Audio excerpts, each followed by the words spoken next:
Dear students of grade 7th, hopefully you are fine. And today is Friday. This is again a very hot day.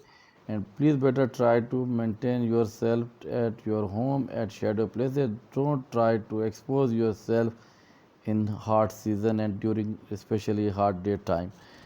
And now we are going to recap the all the lectures which I delivered in this particular week. And in this particular week, I told you a lot of things, lot of information, and tried to make concepts clear about atomic number, symbols, electronic configuration, chemical bond, ionic bonding, and covalent bonding. And particularly, my last lecture was yesterday was about Valency. So, in order to have a quick recap, or it is a sort of a revision lecture, so that if there is any doubt or is there any loops that must be clear. My dear fellow students, you know what is element? Element is a substance of element is a pure substance, and that is composed of atoms of identical nature or similar nature.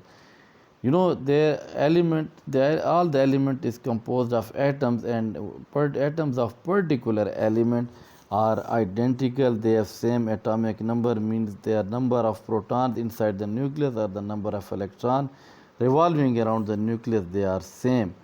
So another thing, there are 118 elements, and all the elements have their specialized symbol, and their symbol is composed of two letter, either one letter or two letter.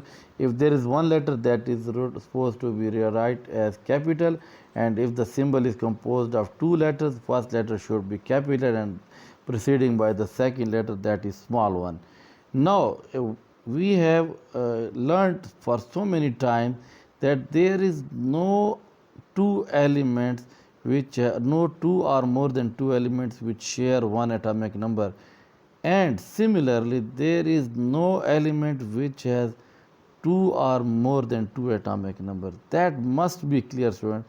Every element has its special and specific atomic number, which represents that the number, how many electrons or protons are present in that atom. For instance, we have a list which has at the top of the list we have hydrogen, and you know the atomic number of hydrogen is 1. So number of electron and number of proton is 1. And you know, we have discussed that in first shell there is maximum capacity of obtaining 2 electron. So hydrogen has 1 electron, so it occupy 1 electron in its first shell. Secondly, we have helium, and it has atomic number 2, means it has 2 electron, and the first shell has maximum capacity of accommodating 2 electron. Now this helium has complete outermost shell, so that's why it is not supposed to take part in chemical reaction, because it is a stable element. Yes. Third one is lithium. It has 3 atomic numbers, means 3 electron. First shell accommodate 2, second shell accommodate only 1 electron. Next one is beryllium, which has 4 electron, and in first shell we have 2 electron, in second we have 2 electron. Similarly, boron has 5 electron, and in first shell we have 2 electron, and the rest of the 3 electrons are in second shell. Next one is your boron. After boron we have carbon. Carbon has beta 6 electron, and in the last shell we have 4 electron. Nitrogen has 7 electron. It means that there are 5 electron in the outermost shell. And similarly fluorine, it has 9 oxygen, it has 8 electrons. In first shell we have 2 electron, and in the second shell we have 6 electrons. Fluorine has 9 electron, so it is obvious that in first shell we have 2 electron, and in second shell we have 7 electron. And once again neon has 10 electrons. So in first shell we have 2 electrons, and second shell we have again 8 electron, and again like helium it completes its outermost shell by obtaining 8 electrons. So one thing which we have to clear, that if the if the element has 2 electron in first shell, this is called as duplet rule, and if element has 8 electron in its shell, it is called as octet rule. Similarly, when we are proceeding further, we have sodium having a 11 electron, means first shell has 2 electrons, second one accommodate 8 electron, and there is 1 electron remaining, and that is in third shell. And likewise, when we proceed further, we have magnesium has 2 electron in the last shell, aluminium has 3 electron, then after that silicon we have 4 electron, phosphorus has 5 electron, and similarly sulfur has 6 electron in last shell. Chlorine has beta basically 7 electron in outermost shell, and once again we have argon. Argon has 18 electron.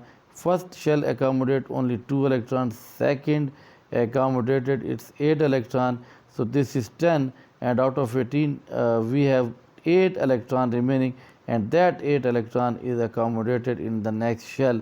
So once again, like neon and helium and neon, the argon has also a complete outermost shell, and that's why elements like neon, helium and argon, they are called as stable elements because they have complete outermost shell.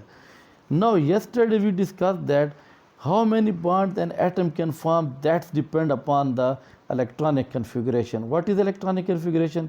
The arrangement of electrons in different shells is called as electronic configuration.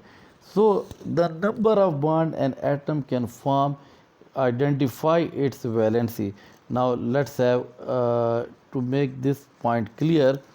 As you know, we have sodium, and you know, in this page we have seen that sodium has 1 electron in the outermost shell, so it needs 7 electron. It is very difficult for anyone to donate 7 electrons to sodium. Rather than it will lose its 1 electron, so it can make 1 bond, so its valency is 1. Likewise, potassium has 1 electron, it also make 1 bond, and its valency is 1. Silver has 1 electron, it also has capacity to make 1 bond, so its valency is 1. And likewise, similarly beta, we have some series of non-metals, and here you see that for example we have helium and neon, they have complete outermost shell, that's why they didn't make any bond, that's why they have not any valency. Chlorine has 7 electron in the outermost shell, as we have saw here that chlorine has 7 electron in the outermost shell. So how many electrons it needed?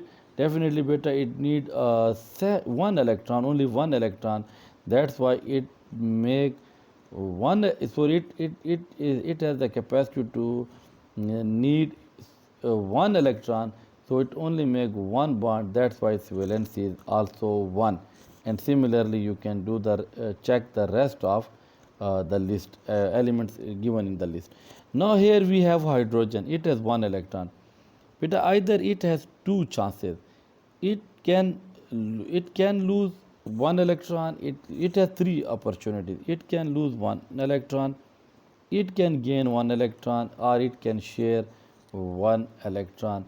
In all of 3 cases it will make only 1 bond, that's why hydrogen has valency 1. Helium has complete outermost shell, it follows the duplet rule, that's why there will be no bond, means there will be no valency, it has 0 valency.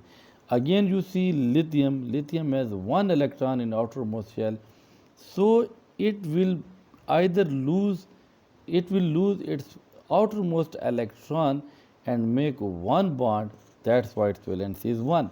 Now it's turn of beryllium, it has 2 electron.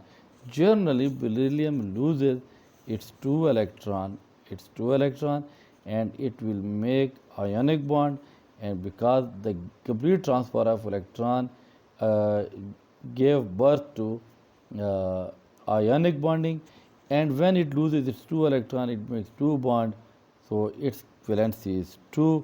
Like boron, it has 3 electron, it needs 5 more electron. It is very difficult for any atom to provide 5 electron normally, so generally it loses 3 electron and forms 3 bonds, so its valency is 3. And when we are supposed to consider the case of carbon, it has 4 electrons. So in many cases it share its 4 carbon its 4 electrons in the last shell with other atoms like hydrogen, nitrogen, fluorine, chlorine, sulfur, and will make 4 bonds. That's why its valency is 4. Nitrogen is 5 electron. So by either sharing or gaining 3 electron, it make 3 bond. That's why its valency is 3.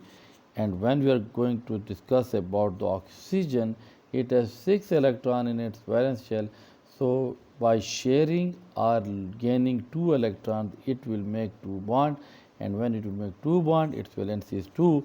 And likewise fluorine has only deficiency of 1 electron, so it will make only 1 bond either by sharing or gaining 1 electron, so its valency is 1. And when we are supposed to discuss about neon, as like helium, it has complete shell, outermost shell. That's why there is no valency of helium. Likewise, when we are supposed to deal with sodium, as 1 electron, make 1 bond, as valency 1. Magnesium has 2 electron, make 2 bond, valency 2. Aluminium has 3 electron, make 3 bond, valency 3. Silicon has 4 electron, it will share 4 electron, make 4 bond, valency 4. And likewise, if you deal with any element, you just need its atomic number and you have to make its electronic configuration. The number of electrons in the outermost shell determine that how many bonds will it form. The number of bonds this atom can form leads to the valency, that what is the valency of that element. मैं ये कहना चाह रहा हूँ बेटा कि आपके पास जब भी कोई एलिमेंट होगा आप उसका एटॉमिक नंबर मालूम करें। एटॉमिक नंबर को आप क्लासिफिकेशन में इलेक्ट्रॉनिक कन्फिगरेशन में डाल देंगे। अब जब इलेक्ट्रॉनिक कन्फिगरेशन में डालेंगे तो लास्ट शेल में आप ऑब्ज़र्व करेंगे कि there are how many electrons. वो इलेक्ट्रॉन्स की तादाद आइडेंटिफाई करेगी कि ये गेनिंग करेगा, लूजिंग करेगा या शेयरिंग करेगा। वो जो भी करेगा, चाहे गेनिंग, लूजिंग या शेयरिंग, तो वो क्या बनाएगा, उस समय मिल जाएंगे उसके बॉन्ड्स। जितने बॉन्ड्स बनाएगा बेटा उससे क्या मिलेगी हमें, उसकी वैलेंसी। और वैलेंसी क्या कहलाती है बेटा, ये तो कंबाइनिंग कैपेसिटी ऑफ एटम होती है। और कल इंशाल्लाह बेटा ये तो मेरा टॉपिक कवर हो गया है। आपसे बेटा रिक्वेस्ट है कि आपके पास बुक में मुख्तलिफ एलिमेंट्स के एटॉमिक नंबर दिए गए हैं, try to draw their valency और आप चेक करें कि ये ठीक आया है या नहीं, एक बात।